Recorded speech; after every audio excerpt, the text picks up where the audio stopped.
How does interactive metronome help both cognitive and motor skills? Let's talk about a lawnmower.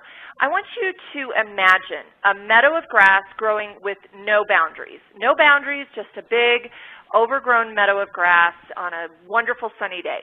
Now imagine that someone or yourself mowed a path through the middle of the meadow. You'd have a nice walking path. But imagine that the meadow grows back again, and by the end of the summer, there's now no sign of a path. If you mow it one time, you're not going to have a path. But let's also imagine that someone keeps mowing that meadow. They just mow a new or a different path each week in zigzags. At the end of the summer, would you have a path to walk on that would be clearly defined? Probably not. You might have a little bit of overlap, but you're not going to have a clear path through that meadow.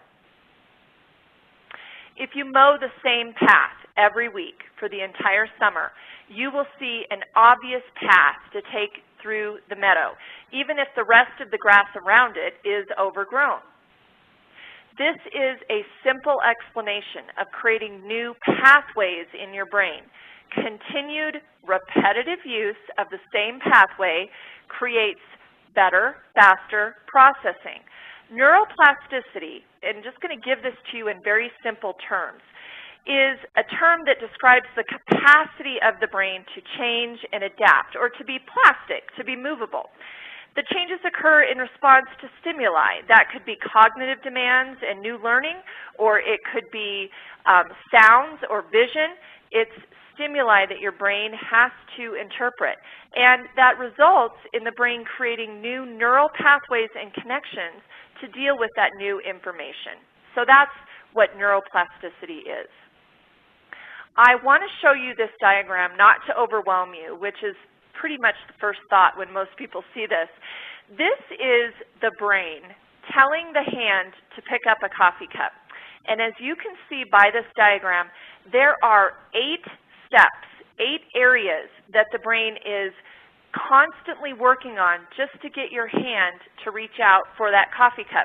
Not overreach and not underreach, but absolutely reach right to the right spot that it needs to be. That is what's going on in your brain in millisecond timing. And if your brain is not timed correctly, you will overreach or you will underreach for that coffee cup. So again, the importance of timing.